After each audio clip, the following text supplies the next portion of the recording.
Welcome to kids spoken world. நம்ம இன்னைக்கு பார்க்க போகிற லெசன் ஃப்ரெண்ட்ஷிப் கிளாஸ் 8. இந்த லெசன் எதை பற்றி இருக்கும்னா understanding between two friends and their friendship. அதாவது ரெண்டு ஃப்ரெண்ட்ஸ்க்கு இடையில உள்ள அண்டர்ஸ்டாண்டிங்னா புரிதலும் அவங்களுக்குள்ள ஒரு ஃப்ரெண்ட்ஷிப்பை வந்து இந்த லெசனில் எக்ஸ்பிளைன் பண்ணியிருக்கிறாங்க. இந்த லெசனில் உள்ள மெயின் கேரக்டர் வெற்றி. இவன் வந்து ஒரு சக்ஸஸ்ஃபுல்லான பிஸ்னஸ்மேன். வெற்றி கன்ஸ்ட்ரக்ஷன் வச்சு நடத்திட்டு இருக்கான். கன்ஸ்ட்ரக்ஷன்னா பில்டிங்லாம் கட்டி கொடுப்பாங்கல்ல, கோயம்புத்தூரில் வெற்றி கன்ஸ்ட்ரக்ஷன் வச்சு நடத்திட்டு இருக்கான். அதாவது கோயம்புத்தூரில் இன் அண்ட் அரவுண்டு உள்ளேயும் வெளியேயும் நிறைய பில்டிங்ஸ், ஷாப்பிங் மாலு, நிறைய ஹவுசஸ், அப்பார்ட்மெண்ட்ஸ் எல்லாமே வெற்றி கன்ஸ்ட்ரக்ஷன் தான் பில்ட் பண்ணி கொடுத்ததா இருக்கும் அந்த கோயம்புத்தூரில். வெற்றியோட பிஸ்னஸ் எல்லாமே சக்ஸஸ்ஃபுல்லாக போயிட்டு இருக்கும்.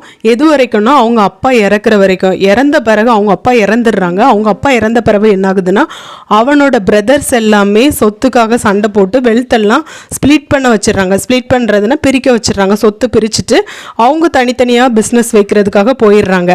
அதனால இவன் வந்து பிஸ்னஸில் கொஞ்சம் வந்து லாஸ் ஆயிடுறான். நிறைய கடன் வாங்குறான். கம்பெனியை ரன் பண்ணணும்னு நிறைய கடன் வாங்குறான் வெளியே. அதுக்கப்புறமா அதெல்லாம் கொடுக்க முடியாமல் சொத்தெல்லாம் விற்று அதுக்கப்புறம் லோனெல்லாம் அடைக்கிறான். எப்படி அடைச்சிட்டு அதுக்கப்புறம் ஒரு ஸ்மால் ஹவுஸ்க்கு போய் வாழ போயிடுறான். என்ன கஷ்டமாயிடுச்சு. பிஸ்னஸில் நிறைய லாஸ் ஆனதுனால வெற்றி என்ன பண்ணுறான்னா நார்மல் லைஃப்பை லீட் பண்ண ஆரம்பிக்கிறான். இந்த ஸ்மால் ஹவுஸில் வெளியே போய் ஒரு வேலையை தேடி ஒரு ஜாப் வந்து அவனுக்கு கிடைக்குது. அதை வச்சு அவன் ஃபேமிலியை ரன் பண்ணிட்டு இருக்கிறான். ஆனாலுமே இப்படி ஃபேமிலியை ரன் பண்ணாலும் அவனுக்குள்ள ஒரு லாங்கிங் இருக்குது, ஒரு ஏக்கம் இருக்குது. என்ன ஏக்கம்னா எப்படியாவது ஒரு நியூ கன்ஸ்ட்ரக்ஷனை ஸ்டார்ட் பண்ணணும். ஏற்கனவே அவன் பண்ணிட்டு இருந்த கன்ஸ்ட்ரக்ஷன் தானே, அதே போல் திரும்ப ஸ்டார்ட் பண்ணணுங்கிற ஒரு ஆசை வந்து அவன் மனசில் இருக்குது. ஆனாலும் இப்போ ஸ்டார்ட் பண்ணுறதுக்கான மணி வந்து அவன்கிட்ட கிடையாது. எப்படியும் யாரும் வந்து வெளியே கேட்டாலும் கடன் கொடுக்க மாட்டாங்க. ஏன்னா ஏற்கனவே கடன் வாங்கி தான் எல்லாத்தையும் அடைக்கிறதுக்காக சொத்தெல்லாம் வித்துட்டான். அதனால வெளியே பணம் புரட்டணும் அப்படின்னாலும் அவனால் முடியாது. வெற்றிக்கு வந்து இப்படி ஒரு ஆசை இருக்கிறதுனால அவனோட ஒய்ஃப் என்ன சொல்கிறான்னா, நீங்கள் ஏன் உங்களோட ஃப்ரெண்டு ஆசிஃப் கிட்ட கேட்கக்கூடாது, சென்னைக்கு போய் ஏன் அவங்கக்கிட்ட பேசி பார்க்கக்கூடாது மணிக்காக அப்படின்னு சொல்லிட்டு ஒய்ஃப் சொல்கிறான்.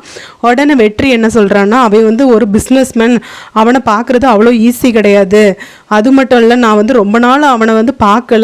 நான் இப்போ போய் திடீர்னு மணி வேணும்னு கேட்டேன்னா அவன் என்னை பற்றி என்ன நினைப்பான் அப்படின்னு சொல்லிட்டு ஒய்ஃப் கிட்ட வெற்றி சொல்கிறான். உடனே ஒய்ஃப் சொல்கிறா, அப்படின்னா நீங்கள் இந்த தாட்டை வந்து விட்டுருங்க, உங்களுக்கு கன்ஸ்ட்ரக்ஷன் ஓப்பன் பண்ணணும் அப்படிங்கிற ஒரு ஐடியாவை வந்து விட்டுருங்க அப்படின்னு சொல்லிட்டு ஒய்ஃப் சொல்கிறா. சொன்னதும் அன்னைக்கு உட்காந்து வெற்றி வந்து ரொம்ப நேரமாக டீப் தாட், ரொம்ப டீப்பாக யோசிக்க ஆரம்பிக்கிறான். அதுக்கப்புறம் லாஸ்ட்டாக முடிவு பண்ணுறான், ஓகே நம்ம வந்து ஃப்ரெண்டை பார்க்க போகலாம், போய் மணி கேட்டு பார்க்கலான்னு முடிவு பண்ணி அன்னைக்கு நைட்டு வந்து ட்ரெயினில் ஏறுறான் சென்னைக்கு போகிறதுக்காக. இப்போ வெற்றி வந்து ட்ரெயினில் ஏறி உள்ளே போய் உட்காந்துட்டான். இப்போ ட்ரெயினில் உட்கார்ந்த உடனே அவன் வந்து பழைய ஸ்கூல் டேஸ் எல்லாம் ஞாபகப்படுத்தி பார்க்குறான். எப்படி வந்து பியூட்டிஃபுல்லான கீழக்குடி அப்படின்னு நியர் கோயம்புத்தூர் பக்கத்தில் உள்ள கீழக்குடியில் வந்து லாஸ்ட் எட்ஜில், அதாவது கடைசியில் வந்து ஒரு மிடில் ஸ்கூல் இருந்திருக்கு.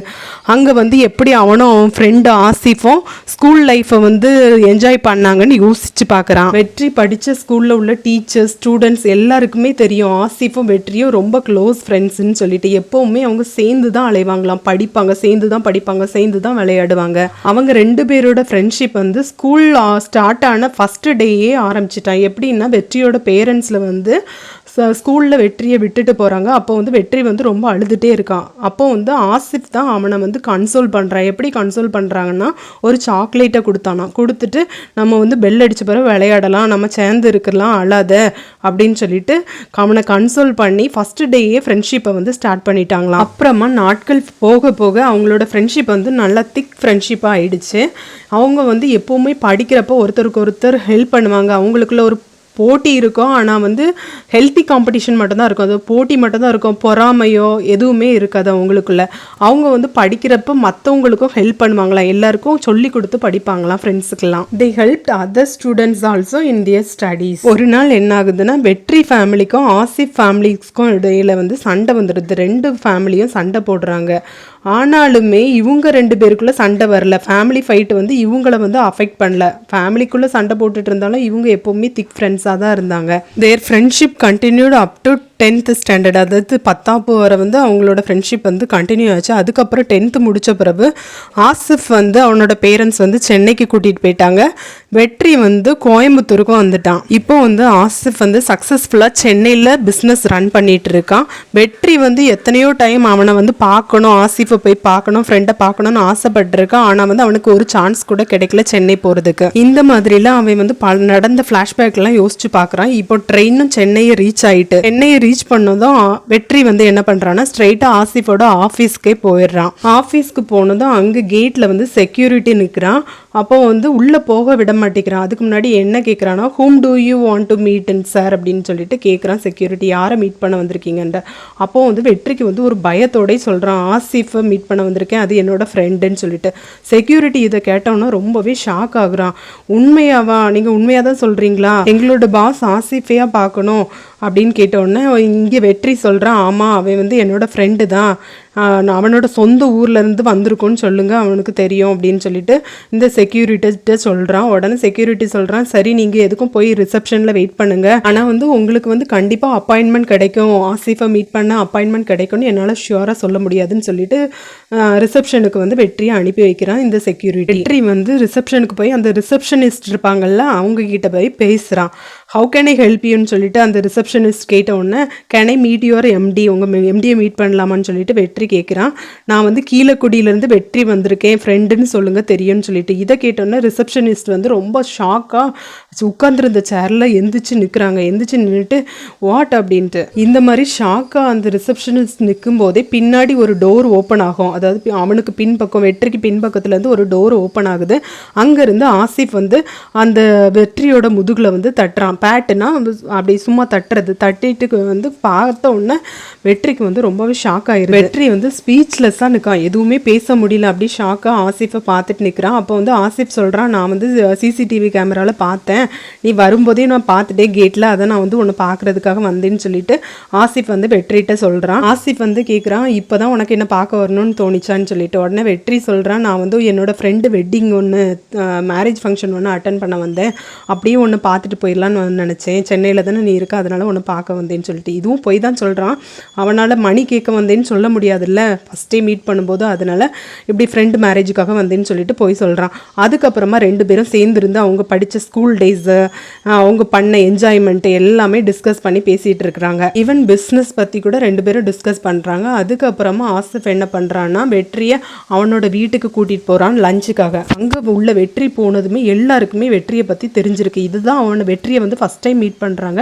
ஆனாலும் ஆசிஃபோட ஒய்ஃப்க்கு வெற்றியை நல்லாவே தெரிஞ்சிருக்கு. இதுலேருந்து என்ன தெரியுது, ஆசிஃப் வந்து அவங்க ஃபேமிலியில் எல்லாருக்குமே வெற்றியை பற்றி சொல்லியிருக்கான், தன்னோட ஃப்ரெண்டை பற்றி, ஸ்கூல் டேஸை பற்றி எல்லாமே வீட்டில் வந்து ஆசிஃப் வந்து ஃப்ரெண்டை பற்றி நல்லா டிஸ்கஸ் பண்ணியிருக்காங்கிறது தெரியுது. வெற்றி அங்கே வந்து லஞ்ச் சாப்பிட்றான். அதுக்கப்புறம் அவனும் ஃப்ரெண்ட்ஸ் ஃபேமிலி எல்லாருமே ஈவினிங் வரை நல்லா சேட் பண்ணுறாங்க, நல்லா பேசிட்டு வாங்கிட்டு இருக்காங்க. அதுக்கப்புறம் ஆசிஃப் என்ன பண்ணுறான்னா ஈவினிங் வந்து ரயில்வே ஸ்டேஷனில் ட்ராப் பண்ணுறதுக்காக போகிறான் வெற்றியை. அப்புறம் வெற்றி வந்து ட்ரெயின் ஏறி கோயம்புத்தூருக்கு வந்து ரீச் ஆகிடுறான். வெற்றி வந்து வீட்டுக்கு வந்தோன்னு ஒய்ஃப் கிட்ட அங்கே நடந்தது எல்லாத்தையுமே சொல்கிறான். வெற்றியோட ஒய்ஃப்க்கு வெற்றியை பற்றி நல்லாவே தெரிஞ்சிருக்கு. எப்படியும் மணியை பற்றி பேசியிருக்கிற மாட்டார், அவரோட ஃப்ரெண்டுகிட்ட பேசியிருக்க மாட்டாருன்னு சொல்லிட்டு நினச்சிக்கிறா. அதனால அதை பற்றி எதுவுமே வெற்றி கிட்ட அவனோட ஒய்ஃப் வந்து கேட்கல. அதுக்கு அப்புறமா 2 நாள் கழித்து ஒரு ஃபோன் கால் வருது வெற்றிக்கு. அப்போ வெற்றிக்கு வந்து அட்டன் பண்ணி பேசுகிறான். ஆம் ஐ ஸ்பீக்கிங் டு வெற்றி, வெற்றிகிட்ட தான் நான் பேசுகிறேனான்னு சொல்லிட்டு அந்த காலில் உள்ளவங்க கேட்குறாங்க. ஆமான்னொன்னே, என்னோட பாஸ் வந்து எம்டி ஆசிஃப் அவங்க வந்து உங்களுக்காக ஒரு ப்ராஜெக்ட் கொடுத்துருக்காங்க, நீங்கள் வந்து அவங்கள மீட் பண்ண வரணுமா, உங்களால் வர முடியுமா சென்னைக்குன்னு சொல்லிட்டு அந்த காலில் உள்ளவங்க கேட்குறாங்க. கேட்ட உடனே வெற்றிக்கு வந்து நம்பவே முடியல, அப்படியே மெய் மறந்து நிற்கிறான். இதோட இந்த லெசன் எண்ட் ஆகுது. இந்த லெசன்லேருந்து நம்ம என்ன லேர்ன் பண்ணிக்கலாம், real understanding of good friendship. இப்போ வந்து ஒரு நல்ல புரிதல், ஃப்ரெண்ட்ஷிப்புக்குள்ள உள்ள நல்ல புரிதலை பற்றி தெரிஞ்சுக்கலாம். இவன் வந்து இவனோட கஷ்டத்தை வந்து ஆசிஃப் கிட்ட ஷேர் பண்ணவே இல்லை. பிஸ்னஸில் இப்படி லாஸ் ஆகிட்டே மணி வேணும் அப்படின்ட்டு கூட சொல்லலை. ஆனாலுமே ஆசிஃப் வந்து எல்லாத்தையும் புரிஞ்சுக்கிட்டு அவன் வந்து இவனுக்கு வேலை கொடுக்கணும், அவன் கூட வேலை செய்கிறதுக்காக வெற்றிக்கு வந்து ஒரு ப்ராஜெக்டையும் அசைன் பண்ணி ஹெல்ப் பண்ணணும்னு சொல்லிட்டு ஆசிஃப் முடிவெடுத்திருக்கிறான். இது தான் ஒரு நல்ல ஃப்ரெண்ட்ஷிப். இந்த லெசன்ல இருந்து இந்த ஃப்ரெண்ட்ஷிப்பை தான் நம்ம தெரிஞ்சுக்கிறோம். Do you understand this lesson?